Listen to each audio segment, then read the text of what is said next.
Hello guys, welcome back శుభ vibes. IT దాడులయ్యో Dil Raju చూస్తే కథం అయ్యేలాగున్నాడయ్యో. ఎస్ అయ్యో, ఇది వాస్తవమయ్యో. ఎస్, ఇప్పుడు దిల్ రాజు మీద ఐటీ విధ్వంసం చూపిస్తుంది అనమాట. అసలు పగద్బందీగా లాక్ చేసే ఐటీ దాడులు అయితే దిల్ రాజు పైన ఎగిసి పడుతున్నాయి. సో మొత్తానికైతే దిల్ రాజు పైన కాదు భయ్యా, ఇక్కడ మైత్రి మూవీ మేకర్స్ పైన కూడా దాడి చేస్తున్నాయి అన్నమాట ఐటీ దాడులు అయితే. సో మొత్తానికైతే ఐటీ మొత్తం అంతా ఇప్పుడు దిల్ రాజు ఇంటి మీద అండ్ మైత్రి మూవీ మేకర్స్ మీద ఉన్నాయి. అండ్ మెయిన్ గా దిల్ రాజు మీద కాదు భయ్యా, దిల్ రాజు బ్రదర్ మీద అండ్ తన డాటర్ మీద కూడా ఇప్పుడు ఐటీ దాడులు ఉన్నాయన్నమాట. సో మొత్తానికి చూడాలి ఎలాంటి అంశాలు ట్విస్ట్ వస్తాయో.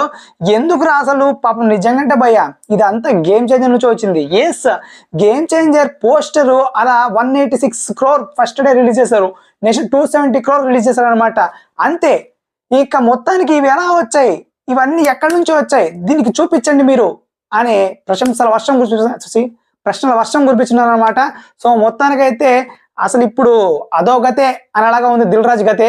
సో మొత్తానికైతే చాలా కష్టంగా ఉంది భయ్య. ఇప్పుడు ఎలా ఎస్కేప్ అవుతాడో చూడాలి మళ్ళీ. సో ఇదే కాకుండా సంక్రాంతికి వస్తున్న పోస్టర్ల మీద కూడా సో వీళ్ళు ఎలా వస్తున్నాయి, ఇంత డబ్బులు ఎలా వచ్చాయి అని మొత్తం ట్రేడ్ నుంచి లెక్కలు మొత్తం చూపిస్తున్నారు అనమాట. సో చూడాలి ఇది ఎంతవరకు వెళ్తుందో, సో ఎంతవరకు తేలుతుందో కూడా. సో మొత్తానికైతే సంక్రాంతికి వస్తున్నాం భారీగా నడుస్తుంది కాబట్టి ఈజీగా అయితే తప్పించుకోవచ్చు భయ్య. బట్ గేమ్ చేంజర్ నుంచి తప్పించుకోవడం చాలా కష్టంగా కనిపిస్తుంది. సో మొత్తానికైతే వాళ్ళు ఇంకా బెస్ట్ ఏంటంటే దిల్ రాజు చేసింది game changer first day record, అదే ఫస్ట్ డే గ్రాస్ మాత్రమే రిలీజ్ చేశాడు. ఇంకా నయం, 3-4 days దాకా గ్రాస్ రిలీజ్ చేసి ఉంటే ఇప్పుడు 500 పెట్టేసేవాడు.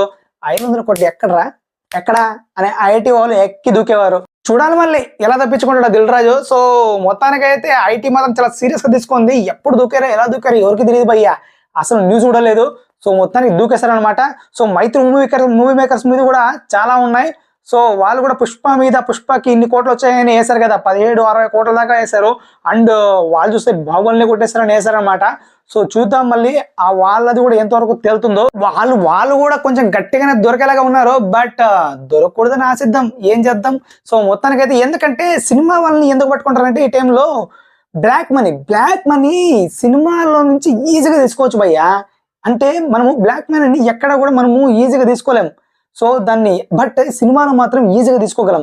ఎస్, సినిమాలో ఇన్వెస్ట్మెంట్ ఇంత పెడితే సో మనకి సినిమా ఇప్పుడు పుష్ప సినిమా ఉంది కదా, దానికి 1700 కోట్లు వచ్చింది అనుకో, ఒరిజినల్లో 2000 కోట్లు ఈజీగా వేసేయచ్చు. అంటే 300 కోట్లు ఈజీగా నొక్కేయచ్చు అనమాట బ్లాక్ మనీని. ఇక్కడ వైట్ మనీకి మార్చేయచ్చు 300 కోట్లు.